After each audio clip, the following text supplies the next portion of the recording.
Greetings, everyone.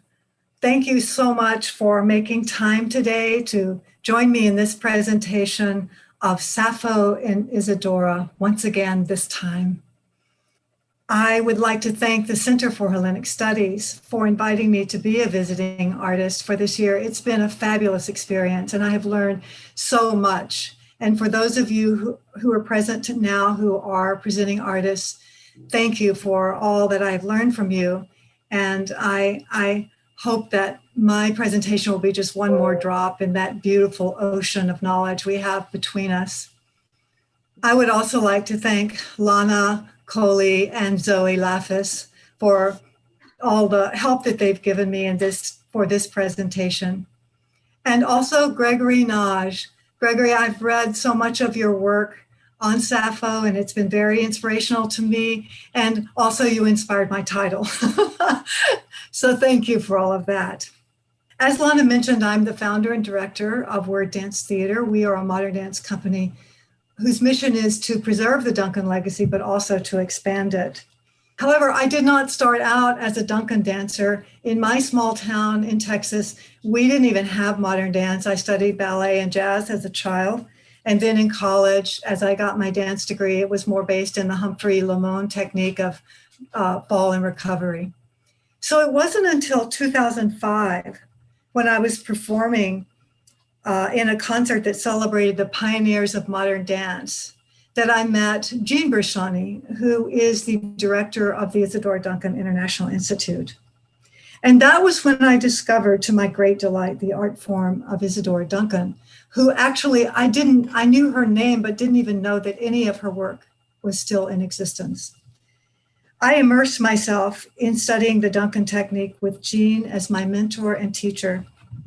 The Duncan dances, to my senses, were so much more organic and beautiful than the mere spectacular dances in which I had trained.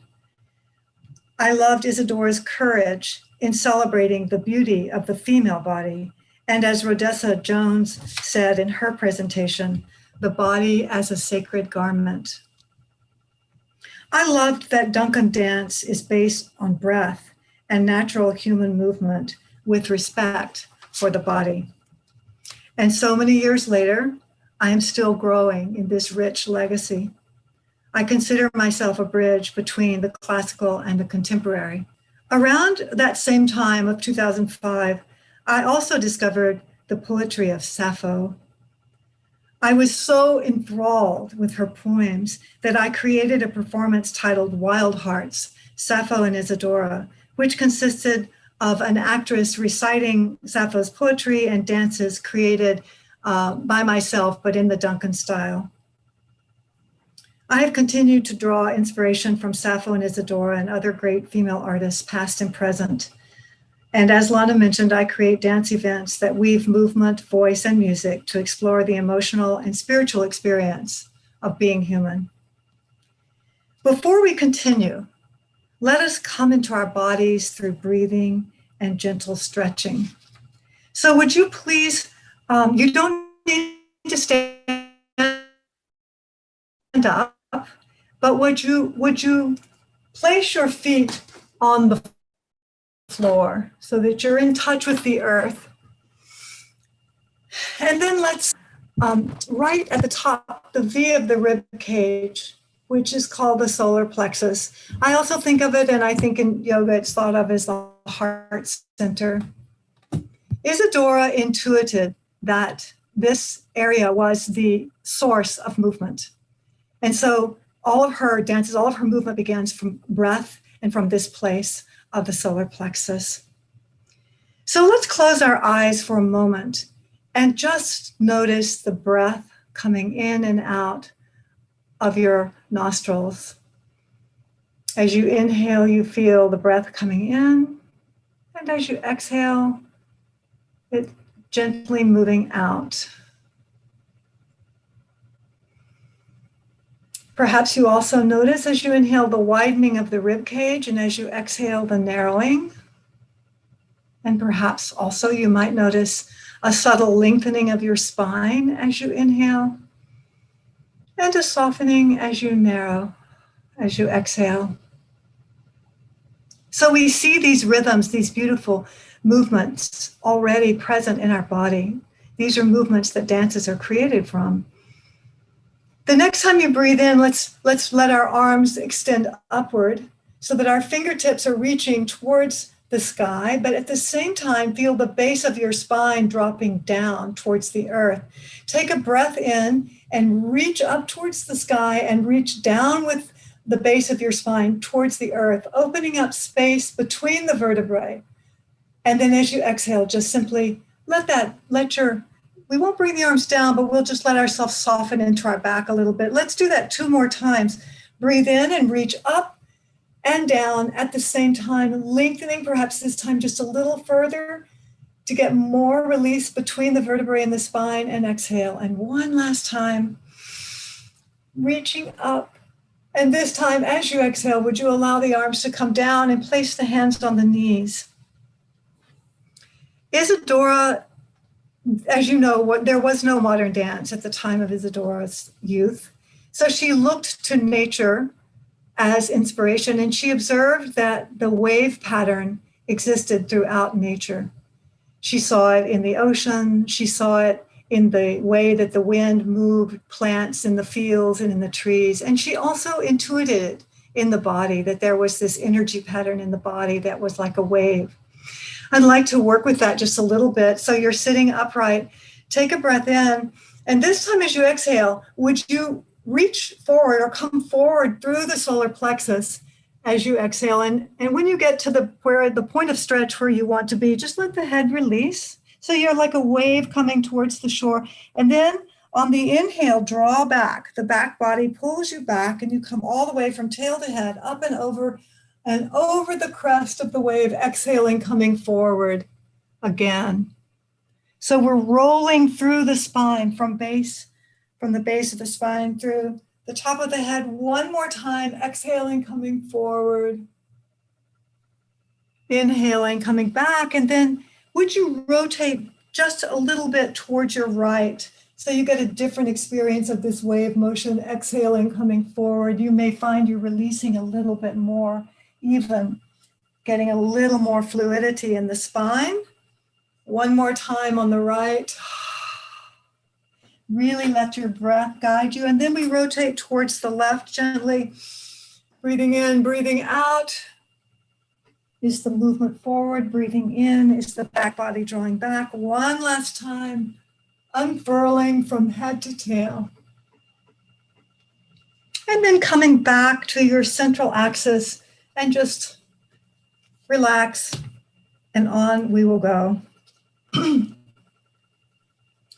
When I began my research for this presentation, I was thinking I was going to explore gender equity in Hellenic Greece, but I kept bumping into Sappho, and so I decided to revisit her after so many years and to see what new questions she might inspire in me. But first, I will give a brief overview of Sappho and Isadora within their own times. While there isn't a lot of biographical data about Sappho, there is quite a bit about Isadora. So if you are interested in delving further into her life, please feel free to reach out to me via email for any reading suggestions. The first book of Sappho's poetry that I bought was The Complete Poems of Sappho, translated by Willis Barnstone. In the first line of the introduction, he states, "In Sappho, we hear for the first time in the Western world the direct words of an individual woman." What a powerful statement. And it immediately brought to my mind Isadora and her pioneering voice as a female artist. Sappho was born approximately 630 BCE and died around 570 BCE. She was a Greek poet from the island of Lesbos, known for her lyric poetry written to be sung while accompanied by a lyre. She was widely regarded as one of the greatest lyric poets and was given names such as the 10th Muse and the Poetess. Most of her poetry is now lost, and what exists is in fragmentary form. Now let's learn a little bit more about Isadora.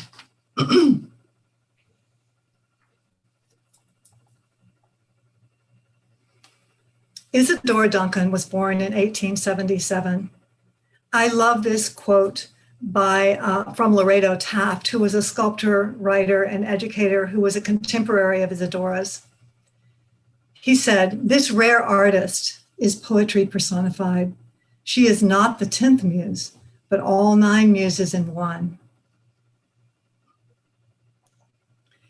Isadora was born in San Francisco, and she often said, "My life and my art were born of the sea." And I would imagine that if Sappho and Isadora were to meet, they would have that common love of the sea. She created her own system of movement based on observations of nature. At the time of Isadora's youth, ballet, social dance, and vaudeville were the only forms of dance performance, at least in America. She envisioned a different type of dance. She was inspired by nature and by Greek art that she felt captured the beauty and the sacredness of the human body. She began dancing barefoot and in tunics that both covered and revealed the body. She said, "By dancing in our tunics, we rebel against any constraint, physical or psychological, that may be on women and the female body." And here we see a picture of Victorian women in their many, many layers, often 7 or 8 layers of clothing covered from the top of the neck through the wrists and the ankles, and also that corset that really cinched them in and made it very hard to breathe. And here you see Isadora in one of her tunics. Isadora was considered a minimalist, or we would now consider her a minimalist. Her choreography emphasized movement initiated from the solar plexus and the breath. She experimented with stillness and simplicity in the line of the human body. She used simple, everyday movement vocabulary with an emphasis on expression of emotion. In 1921, Isadora was invited to post-revolutionary Russia to create a school for children and to help create a new society. Many of her dances from this last period of her life depict oppressed people rising from slavery to freedom. The Russian school motto was, "A free spirit can exist only in a freed body." On September 14th, 1927, Isadora died in a car accident in Nice, France. She was only 50 years old. Her legacy was the birth of modern dance. Now that we've heard a little bit about their individual lives, let's look at the striking similarities between these 2 artists. Sappho and Isadora each pioneered an aspect of the emerging individual consciousness. According to Paige Dubois, in her introduction of the Love Songs of Sappho, Sappho's predecessors in the epic age, Homer and Hesiod, spoke of themselves not as individual men, but as conduits for divine inspiration, as transmitters of truth and lies, of stories and genealogies, of history that the gods and the muses know, which they convey to the mouth of the poets. On the other hand, Sappho and the male poets, who were her contemporaries, were the first to speak in the first person singular, to use the word I to anchor her poetic speech, to hollow out for their listeners the cultural space for creating subjectivity. Dubois goes on to say, Sappho is a crucial figure in the process of separating individuality from the communal mass of pre-urban society. Her poetic representations of desire and subjectivity, of an I that sings and wills that suffers jealousy and longing, began to open up a space for a private, interior life, a life that would not be realized for centuries to come. And centuries later, it is said that Isadora was the first dancer to stand on stage and be more concerned with being than with doing. She was the avant-garde of an intimately individual perspective, allowing the audience to experience their own self-expression and subjectivity. She felt that art's highest mission was the human need to transmit and express emotion. She did this not surrounded by a huge company of dancers, as in ballet, but as a dancer alone on stage, in dances that expressed her perspective on art, life, and intelligence. Both Sappho and Isadora were leaders of young women.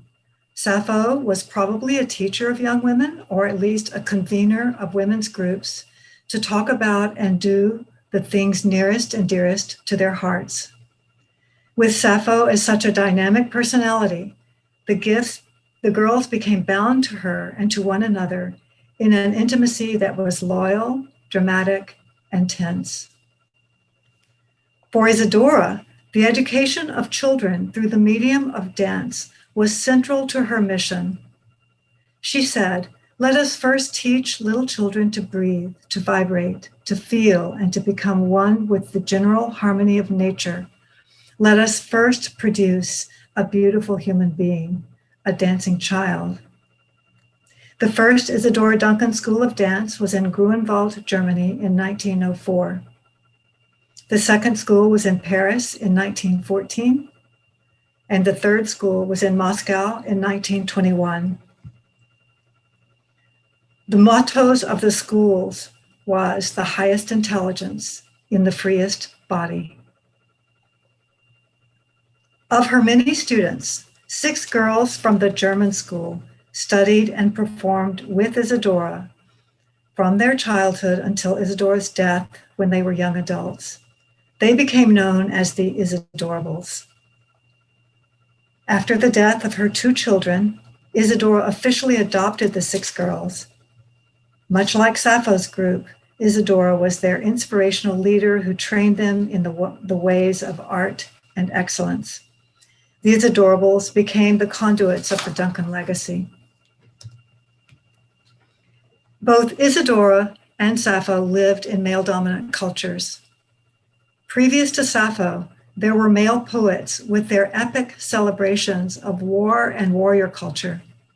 In these poems, women were only present to move the story forward as objects of exchange or as tablets to be inscribed upon. Sappho's poetry was the first to celebrate the individual woman and women's bodies. Isadora lived in a Victorian society which viewed dance as much like prostitution. However, she desired to establish dance as a great art. She envisioned the dancer of the future, one whose body and soul have grown so harmoniously together that the natural language of the soul will become the movement of the body.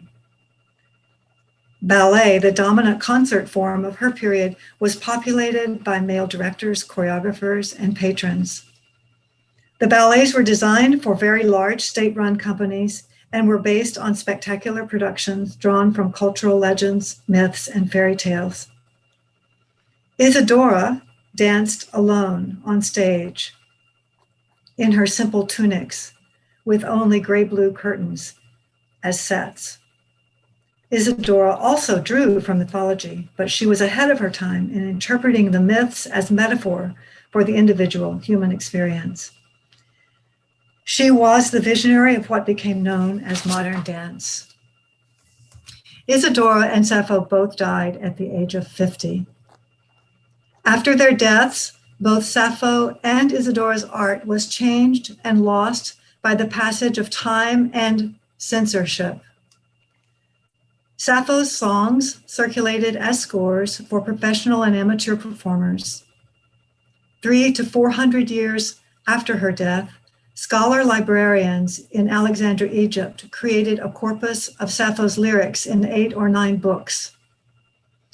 Many of these books were burned by the Christian Church during the Crusades.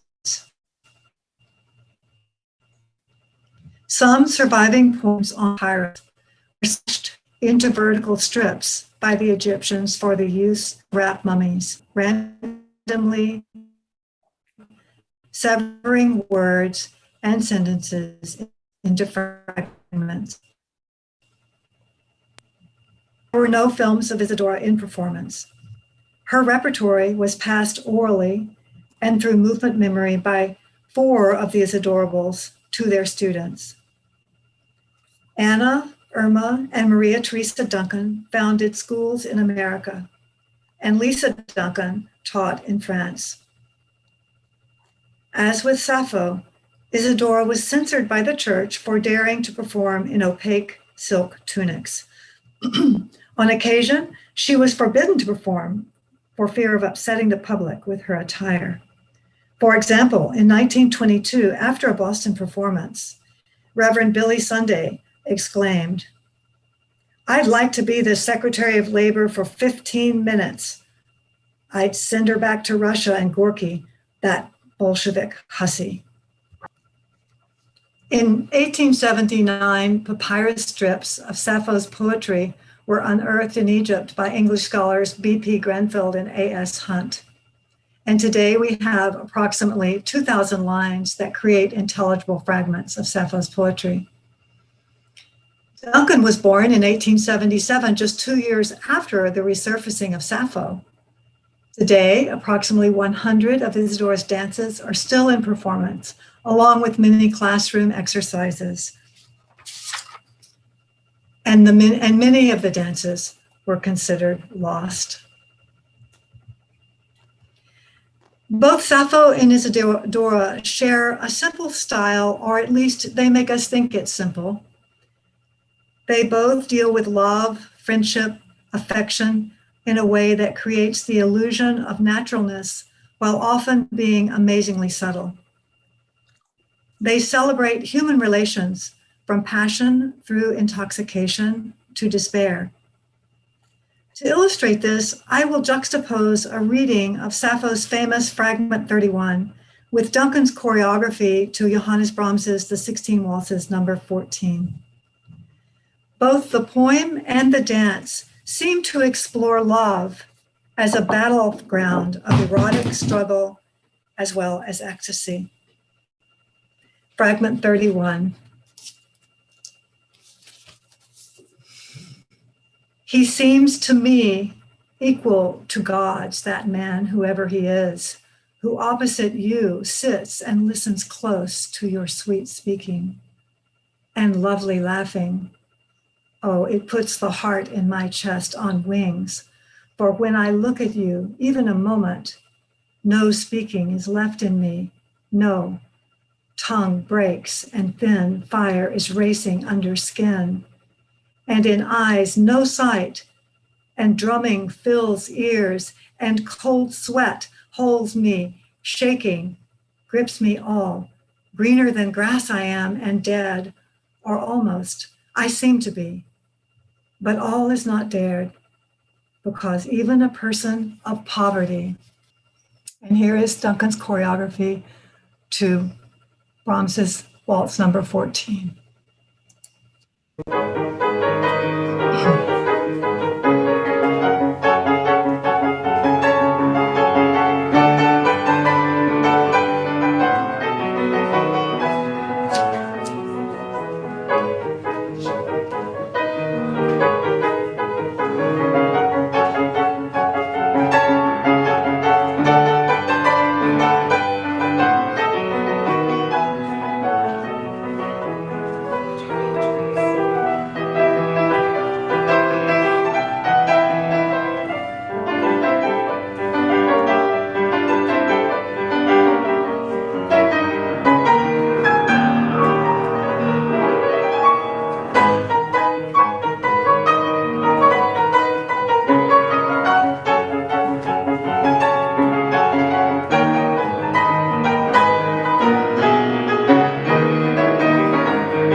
Now we have heard and seen examples of Sappho and Isadora's art as it existed.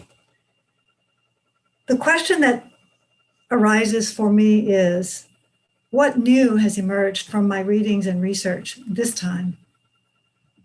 This quote, again from Barnstone, kept coming to my mind. The miserable state of the texts has produced surprising qualities. So many words and phrases elliptically connected in montage structure that chance destruction has delivered us fragments of strophes that breathe experimental verses. Sappho's time-scissored work is not quite language poetry, but a more joyful cousin of the extraordinary avant-garde. The first time I was working with Sappho, I was enthralled with the imagery of the poetry and its sensual beauty. However, this time, statements such as the one above prompted me to think more about the actual fragments, both the physicality of the destruction of the poems and also what constitutes a fragment. A fragment is a small part broken or separated off of something larger, an isolated or incomplete part of something. I began thinking about fragmentation in my life, of all the tiny media bits that fill my life: Instagram, TikTok, Facebook, Twitter, Snapchat, TV and radio commercials, sound bites, 3-second images and TV ads, all geared to conveying information in very short segments of just a few seconds. But are they fragments? Are they pieces of something larger, or are they complete little messages that are exceedingly brief? In which case they wouldn't be fragments, but they might have the effect of fragmenting our attention. And for me, that has a broken feeling, a feeling of lots of little pieces of information without much overarching meaning. In thinking about the definition of fragments, however, I found myself imagining from what the fragment was broken. What had the whole piece been? And I wondered if it is human nature to desire to see the whole that a fragment once came from, or even to create something new around a fragment, so that we have fragments, but also a new cohesive whole from the fragment. And this idea brought a sense of peacefulness and hope to me, and I wanted to explore it further. I kept thinking about this phrase from Barnstone's comment, the phrase, so many words and phrases elliptically connected in montage. The word montage called to my mind the film technique that was first pioneered in Russia after 1920, just 1 year before Isadora arrived to establish her school and to help create a new society from the ruins of the Russian Revolution. The word montage is rooted in the French language as a term to describe the connection of individual pieces, whether they be film, music, or image, into a cohesive whole. In the montage technique, a film is cut into pieces. The pieces are then juxtaposed to pieces from other sources to create a new whole. This intrigued me, and I wanted to create an experimental video montage using dance fragments. First, I would create a small but complete dance. Then I would randomly select 5 of Sappho's poems by simply opening the book and using the poem that was in front of me 5 times. I then invited my friend Theo Kasinas, Greek, by the way, videographer and film editor, to collaborate with me. First, we would film my dance, and then in his studio, Theo would cut the dance into sections using predetermined times with no attention to my movement. For example, at 45 seconds, he was to cut the video no matter where I was in a movement. And we would do that 5 times, thus creating 5 sections of varying lengths. Next, we would add Sappho's poems in an arbitrary order between the dance sections with no concern for whether they related to the dance section or not. And lastly, we would add lyre music. That was the through line of the entire composition. Here is my experimental film. Before I show you, would you please be prepared to note if you find yourself imposing a story or context onto the video? This was made just about 4 weeks ago.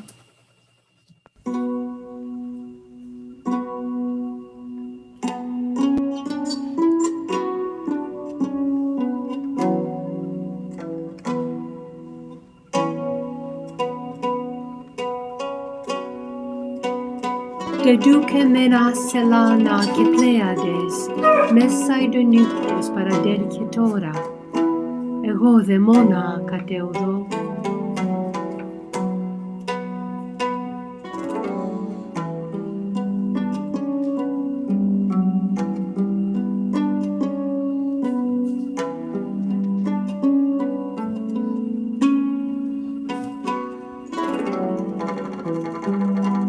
Optais amme, optais amme, optais amme.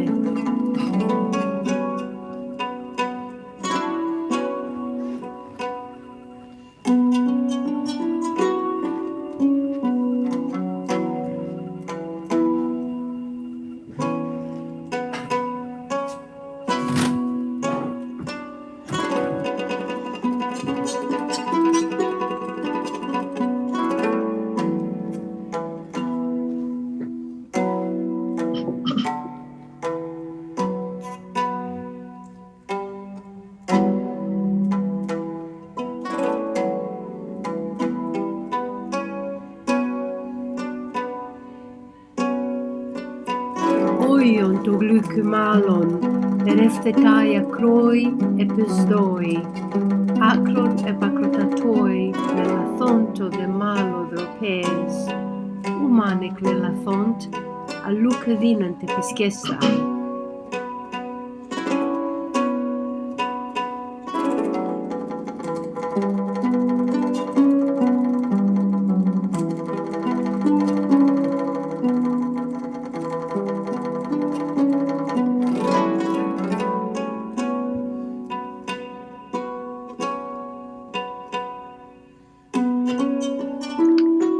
Sithe psychros men egento thumos par diesi taptera.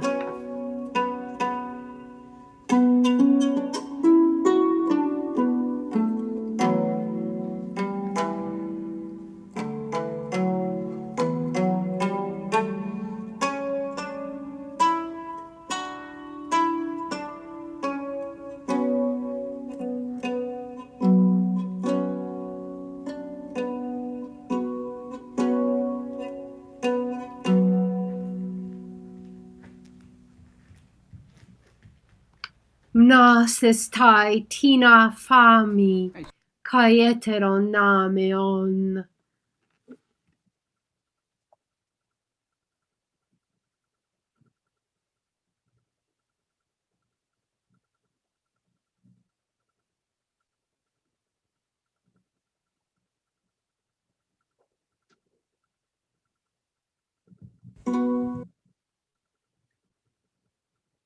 Just wave your hand at the camera, at your camera, if you found yourself wanting to create a cohesive whole around these fragments. I'm just curious if you had that urge. I know that when I saw the montage, I found that I did want to superimpose some story or context, even knowing that it was only fragments.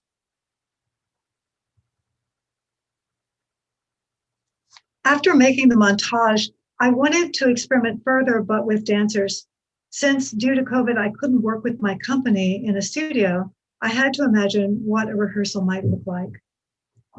I would use a simple sort of improvisational structure like an accumulation. I imagined my company of 6 dancers in the studio, seated in a large circle. I would have taught one of them a fragment from a Duncan dance to perform. I will call this dancer A. Dancer A stands in the center and performs the short phrase a few times, no music. Soon after, another dancer, B, joins A. Dancer B creates a new movement phrase inspired by A's phrase. It is added to the original, and they perform the fragment and the new phrase a few times. Another dancer, C, joins A and B and creates another new movement phrase, which is added to the dance. A, B, C dance the three sections as a whole. A final dancer joins. The same process is followed, and that final dancer adds an ending phrase of movement, something that brings closure. The dancers perform A, B, C, and D as a continuous dance study. We might repeat this accumulated process for a few rehearsals. We might bring in words, articles, poems, etc., and cut them into sections with dancers reading words between sections of the dance. It would all be exploratory. I would videotape the session and study them to see what images and movements linger in my imagination. To move this from the experimental phase to a performance, I would need to collaborate with my team of composer and writer. We would begin to create a new production based on the improvisational process. Choreography would emerge that is not improvisational, but based on structures and movements I've been inspired by in the improvisational process. The original fragment would still be embedded within the dance. Spoken word and live music would be integrated and integral to the performance. I would want the overall work to have a feeling of breaking into fragments and coming together into new wholeness. That there is a continuous cycle that over time moves from wholeness to fragmentation to new wholeness to new fragmentation, etc. There would be many different dance phrases from solos to quintets sweeping throughout the stage, building to a section of the entire group moving as one complete whole with lights fading. Just as the audience thinks it's over and the lights have faded to black, a tight spotlight comes up on a single dancer in a phrase of movement, a fragment. But now, I don't see it only as a solitary broken off piece separated from its source, but rather as the possibility of something new in which the old is still contained.